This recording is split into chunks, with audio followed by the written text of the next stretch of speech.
हे guys, welcome और welcome back to my YouTube channel. तो guys, I hope आप सभी की प्रिपरेशन अच्छी चल रही होगी आपके आने वाले एग्ज़ाम्स को लेकर।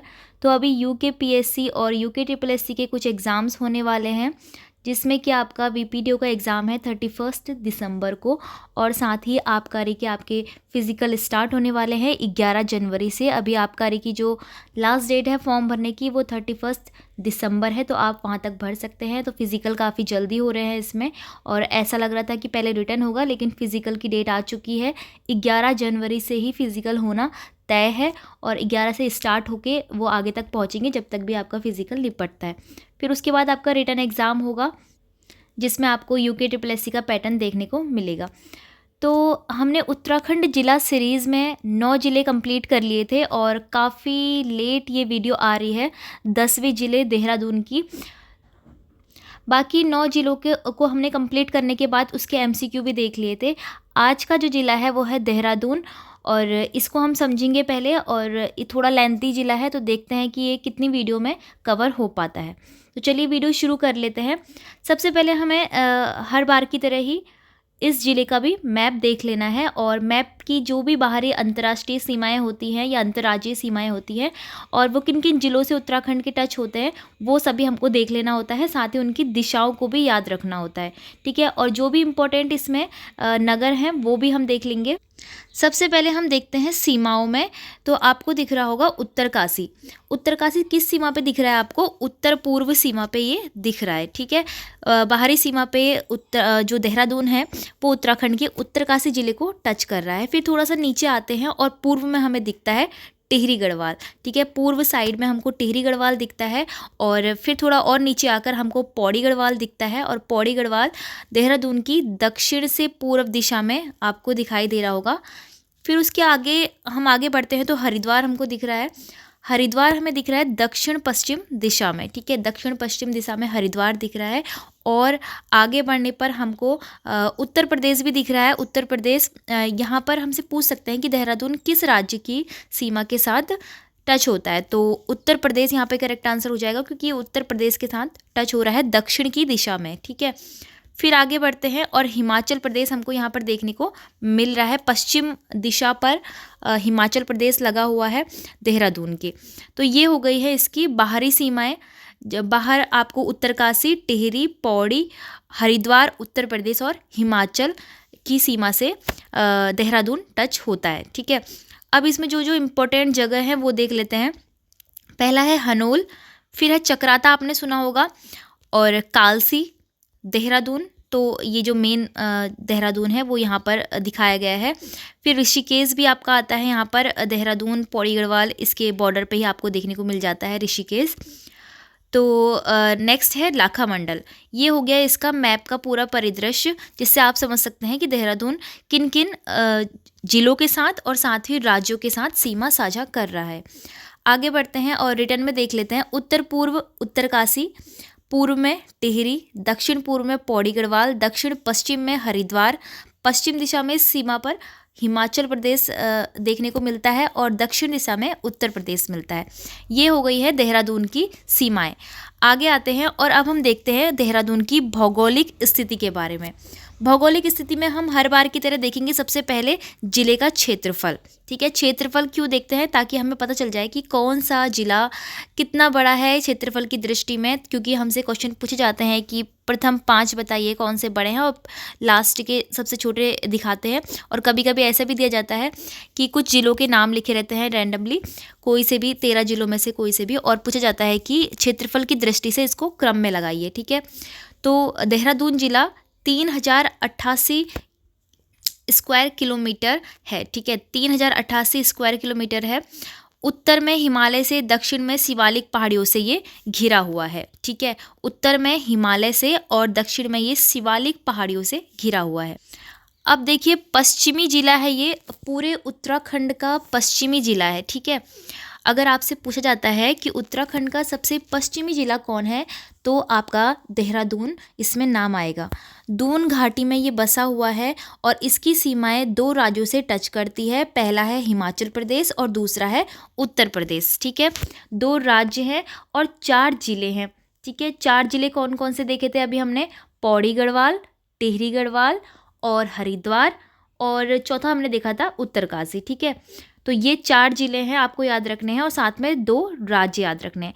किसी भी देश के साथ ये अंतर्राष्ट्रीय सीमा नहीं रखता है, क्योंकि ये पश्चिमी ज़िला है, और उत्तराखंड के पश्चिम में कोई भी देश आपको टच करने के लिए नहीं मिलेगा। हिमाचल प्रदेश और उत्तर प्रदेश आपको दिखते हैं। हिमाचल का सिरमौर व शिमला, उत्तर प्रदेश का सहारनपुर जिला।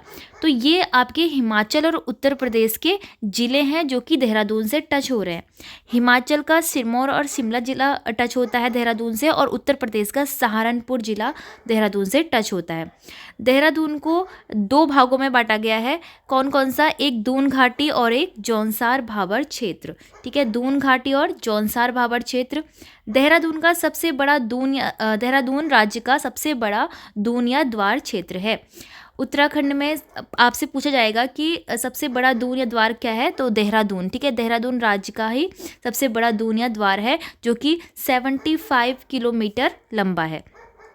दून घाटी में भूस्खलन की घटनाएं काफ़ी अधिक होती हैं, ये भी एक पॉइंट है, आप देख सकते हैं इसको।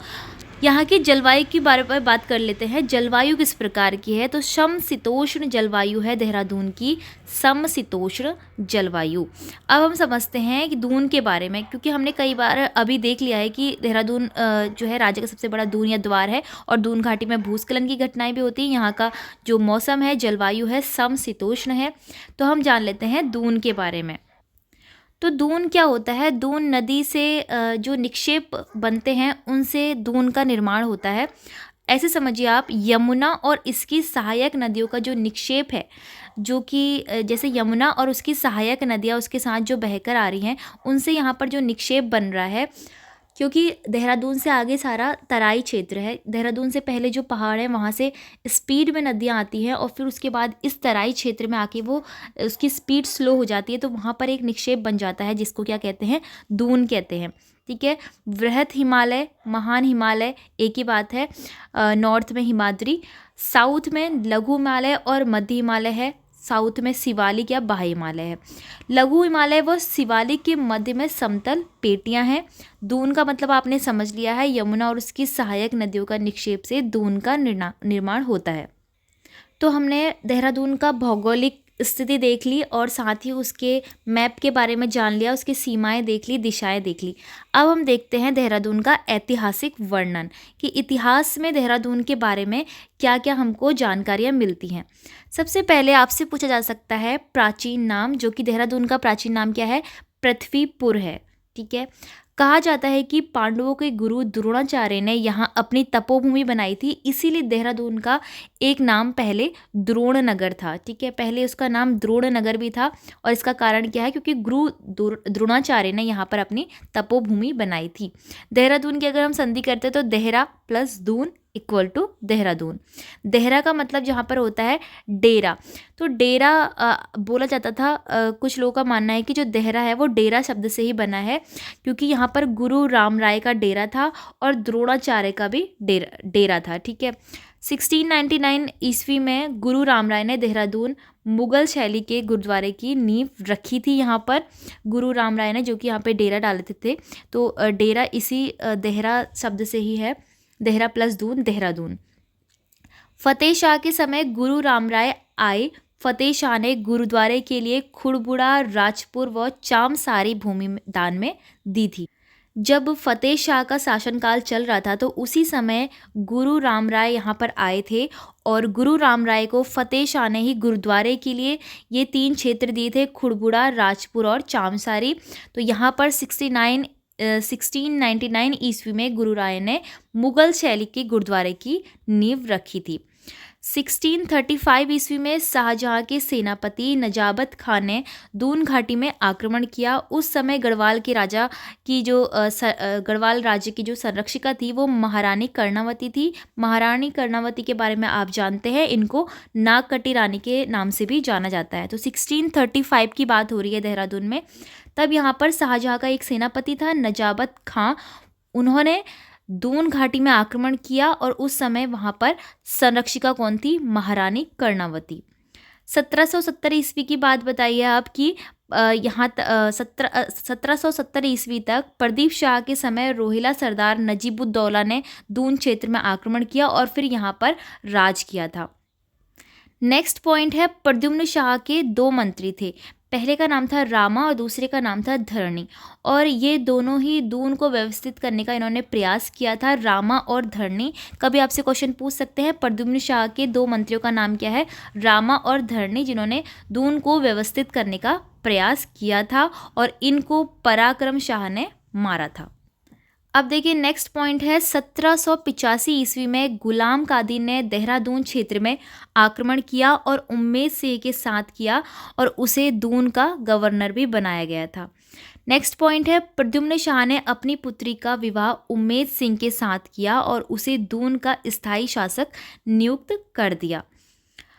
14 मई 1804 में देहरादून के खुड़बुड़ा मैदान में गोरखों और प्रद्युम्न शाह के बीच में युद्ध हुआ था। प्रद्युम्न शाह गोरखा सेना के हाथों वीरगति को प्राप्त हुए थे। मोस्ट इम्पॉर्टेंट चीज़ है, क्योंकि हमसे पूछते हैं कि खुड़बुड़ा का युद्ध कब हुआ था, तो ये डेट याद रखनी है। 14 मई 1804 को देहरादून के खुड़बुड़ा मैदान में खुड़बुड़ा युद्ध हुआ था, जो कि किन किन के बीच में हुआ था?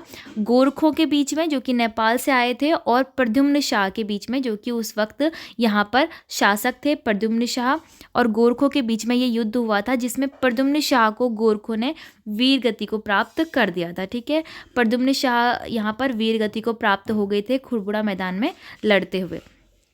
1814 ईस्वी में अंग्रेजी सेना ने मोहन व तिमली दर्रों से देहरादून में प्रवेश किया और नाला पानी में बलभद्र शाह थापा व जनरल जिलेस्पी के नेतृत्व वाली अंग्रेजी सेना के बीच में युद्ध हुआ था। तो आपको याद रखना, 1814 ईस्वी में मोहन व तिमली दर्रों से देहरादून में अंग्रेजी सेना ने प्रवेश किया और नाला पानी में क्या हुआ? बलभद्र शाह थापा व जनरल जिलेस्पी के नेतृत्व वाली अंग्रेजी सेना के बीच में युद्ध हुआ। ये भी क्वेश्चन आपसे पूछते हैं, इन दोनों के नाम, बलभद्र शाह थापा और जनरल जिलेस्पी। नाला पानी में 2 स्मारक बने हुए हैं, जिसमें पहला है कलंगा स्मारक, जो कि जनरल जिलेस्पी के नेतृत्व वाली सिपाही की स्मृति में बनाया गया है, कलंगा स्मारक। और खलुंगागढ़ी बलभद्र शाह और उसके सैनिकों के नेतृत्व में बनाया गया है, क्योंकि ये इन दोनों के ही नेतृत्व में आपस में युद्ध हुआ था, दोनों सेनाओं के बीच में। तो इसीलिए 2 स्मारक है, कलंगा स्मारक जो कि जनरल जिलेस्पी के नेतृत्व वाली सेना के लिए है, और खलुंगागढ़ी बलभद्र शाह और उनके सैनिकों के नेतृत्व के लिए है। 1817 ईस्वी में देहरादून गठन के बाद सहारनपुर मंडल में और 1825 को कुमाऊं कमिश्नरी में शामिल किया गया। तो 1857 ईस्वी में देहरादून का जब गठन हुआ, उसके बाद सहारनपुर मंडल में इसको मिलाया गया और 1825 को कुमाऊं कमिश्नरी में मिलाया गया था। नेक्स्ट पॉइंट है, 1829 ईस्वी में देहरादून के साथ जौनसार भाबर का उपायुक्त रखकर मेरठ मंडल में रखा गया था। 1871 से देहरादून को अलग जिले के रूप में प्रकाशित किया गया। ठीक है, 1871 वो सन था जब देहरादून को अलग जिले के रूप में प्रकाशित किया गया था। 1998 ईस्वी से देहरादून नगर निगम बनाया गया। तो देहरादून भी नगर निगम है। उत्तराखंड में टोटल 9 नगर निगम है, जिसमें कि 9 दिसंबर 1998 को देहरादून भी एक नगर निगम बना था। 1975 ईस्वी से देहरादून गढ़वाल मंडल में है अभी। ठीक है, तो उत्तराखंड में 2 मंडल हैं, कुमाऊं मंडल, गढ़वाल मंडल। तो देहरादून किस मंडल में आता है? गढ़वाल मंडल में आता है। और कब से आता है? 1975 से। अब देखिए, देहरादून को लीची नगर भी कहते हैं और सैनिक नगरी भी कहा जाता है। यहाँ लीची की काफ़ी अच्छी पैदावार होती है, तो लीची नगर और सैनिक नगरी भी इसको कहा जाता है। देहरादून उत्तराखंड की स्थायी राजधानी है। ठीक है, देहरादून कैसी राजधानी है? स्थायी राजधानी है उत्तराखंड की।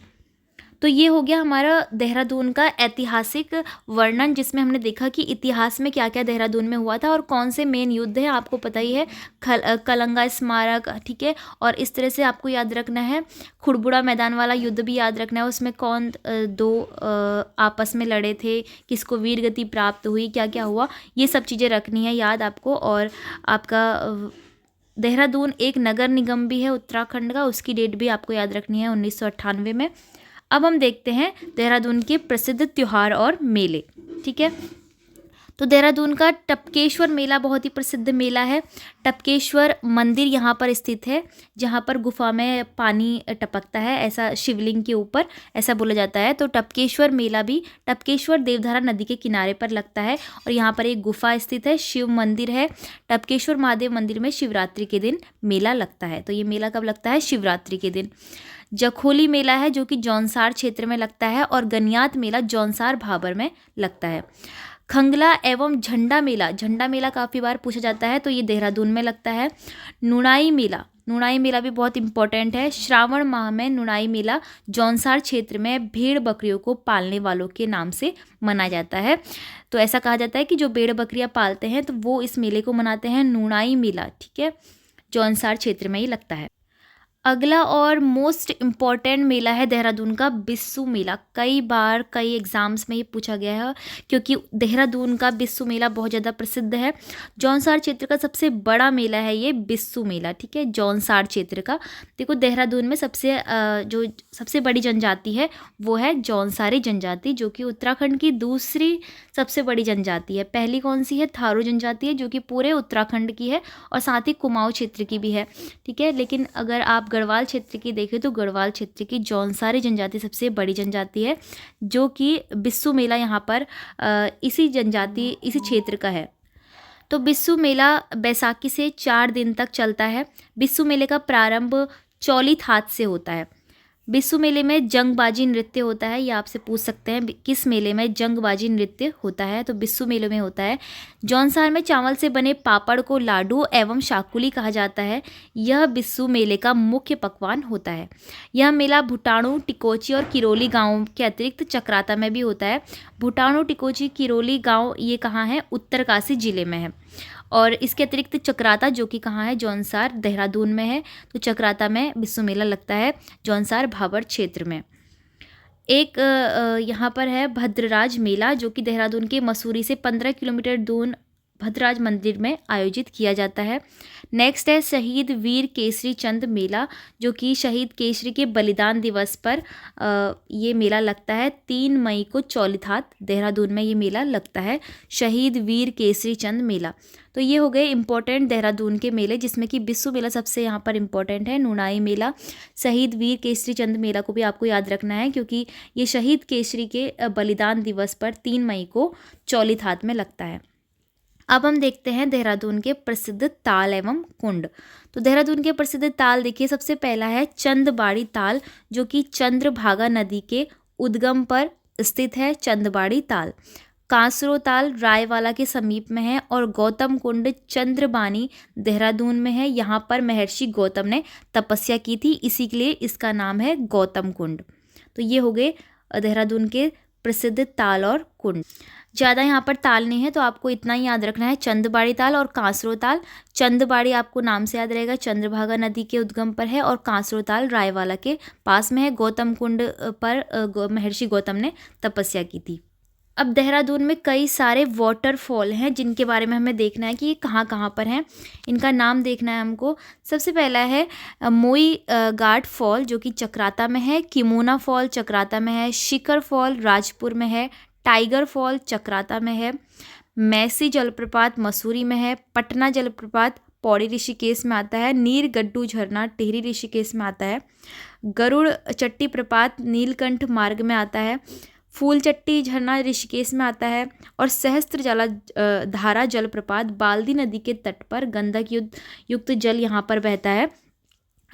इस झरने से गंध आती है, तो बाल्दी नदी के तट पर ये स्थित है सहस्त्र धारा जलप्रपात, जो कि मोस्ट इम्पॉर्टेंट है। हार्डी जलप्रपात मसूरी में है और भट्टा जलप्रपात भी मसूरी में है।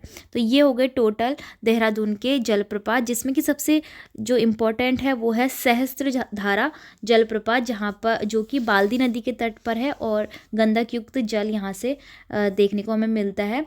साथ में ही हार्डी जलप्रपात और भट्टा जलप्रपात भी बहुत इंपॉर्टेंट है, मसूरी में है दोनों।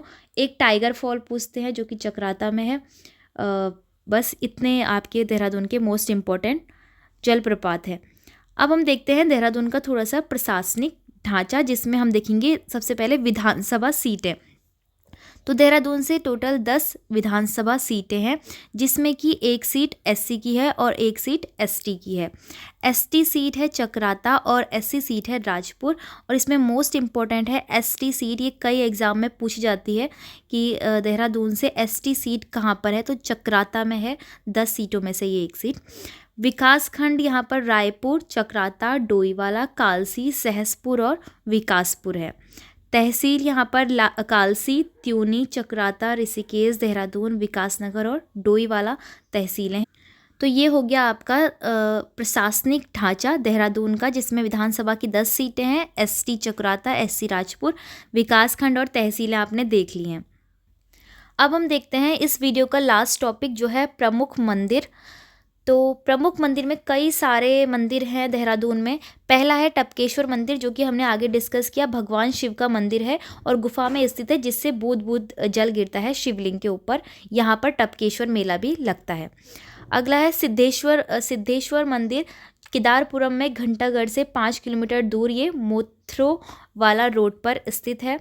फिर है श्री गुरु राम राय दरबार साहिब, जो कि आपने अभी आगे पढ़ा था, ऐतिहासिक स्थिति जब हमने पढ़ी थी तब देखा था हमने कि सिखों के गुरु राम राय 1676 में देहरादून आए थे और धामवाला में बस गए थे।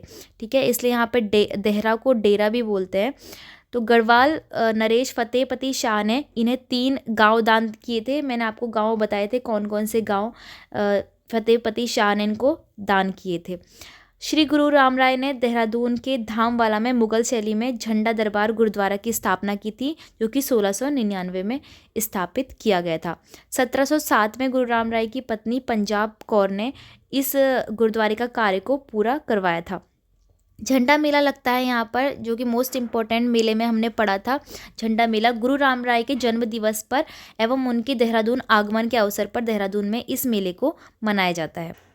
1952 में गुरु राम राय एजुकेशन मिशन की शुरुआत श्री महंत इंद्रेश चरण दास जी के द्वारा की गई थी। नेक्स्ट मंदिर है तपोवन मंदिर। इसे रुद्रेश्वर मंदिर भी कहते हैं, क्योंकि यहाँ पर द्रोणाचार्य ने तपस्या की थी, इसलिए इसको तपोवन मंदिर कहा जाता है। ठीक है, द्रोणाचार्य देहरादून आए थे और यहाँ पर आकर इन्होंने तपस्या की थी, इसीलिए देहरादून को क्या कहते हैं, द्रोण नगर भी कहा जाता है, द्रोणाचार्य के नाम पर ही। ठीक है, वैसे प्राचीन नाम पृथ्वीपुर है, द्रोणाचार्य के वजह से द्रोण नगर है, और गुरु राम राय ने यहाँ पर डेरा डाला था, तो उस वजह से देहरा प्लस दून, तो डेरा प्लस दून हो गया। ठीक है, अब अगला है माल देवता मंदिर, जो कि देहरादून में भगवान शिव के प्राचीन मंदिर का निर्माण गोरखा शासकों ने किया था। माल देवता का मंदिर शिव का मंदिर है, जिसका निर्माण गोरखा शासकों ने किया था। डाट काली मंदिर, तो डाट काली मंदिर एक ऐसा मंदिर है जहाँ पर अगर हम नए वाहन खरीदते हैं तो यहाँ पर आशीर्वाद लेने लोग जाते हैं। इसका निर्माण हुआ था 1804 में। साईं दरबार मंदिर है राजपुर रोड पर। गुरुद्वारा नानक सागर, जो कि 1973 ईस्वी में गुरुदेव सिंह के संरक्षण में देहरादून के रायपुर में बनाया गया था। संतरा देवी का मंदिर है गढ़ी कैंट में। श्री प्रकाशेश्वर महादेव मंदिर है कुठाल गेट देहरादून में। दूधाधारी काली मंदिर है तपोवन क्षेत्र में। इस्कॉन टेम्पल है कावली रोड देहरादून में। श्री परशुराम का मंदिर है खुड़बुड़ा मोहल्ला देहरादून में। खुड़बुड़ा मोहल्ला, खुड़बुड़ा से आपको याद आ रहा होगा खुड़बुड़ा का युद्ध। तो ये आपके प्रमुख मंदिर हमने पढ़ लिए हैं, जिसमें कि आपने देखा कि कौन कौन से मंदिर हैं किन किन जगहों पर। तो आपको मेन याद रखना है टपकेश्वर मंदिर, जहाँ पर टपकेश्वर मेला भी लगता है, और दूसरा आपको याद रखना है श्री गुरु राम राय दरबार साहिब, जो कि किसने बनाया था, गुरु राम राय ने बनाया था। और इसके लिए फतेहपति शाह, जो कि गढ़वाल का राजा था उस वक्त, उन्होंने 3 गांव इनको दान में दिए थे। और झंडा दरबार इस गुरुद्वारे को कहा जाता है। साथ में याद रखना है आपको झंडा मेला भी यहाँ पर लगता है। ठीक है, तो इस वीडियो को यहीं पर एंड करते हैं, और बाकी जितना भी बचा हुआ है, अभी इसमें पर्यटक स्थल बचे हैं, प्रसिद्ध स्थल बचे हैं, और साथ में नदियाँ बची हैं जो कि देहरादून में पूछी जाती हैं। टोंस, यमुना, इस प्रकार की नदियाँ यहाँ पे पूछी जाती है, जो कि हम मैप में अच्छी तरह डिटेल में समझेंगे। तो नेक्स्ट वीडियो में मिलते हैं, तब तक के लिए आप इसको नोट कीजिए, और इसकी जो PDF है आपको टेलीग्राम ग्रुप में मिल जाएगी, जिसका लिंक मैंने कमेंट बॉक्स में दिया है। जब आपका ये पूरा जिला सीरीज़ पूरा कंप्लीट हो जाएगा, तब आपको इसकी PDF एक साथ देखने को मिल जाएगी। इससे पहले हम 9 जिलों की PDF टेलीग्राम ग्रुप में शेयर कर चुके हैं, आप वहां से देख सकते हैं। अब हमारे पास बचे हैं टोटल 10, 11, 12 और 13वां जिला। वीडियो आपके लिए इन्फॉर्मेटिव रही होगी तो वीडियो को लाइक, शेयर और चैनल को सब्सक्राइब जरूर कीजिएगा।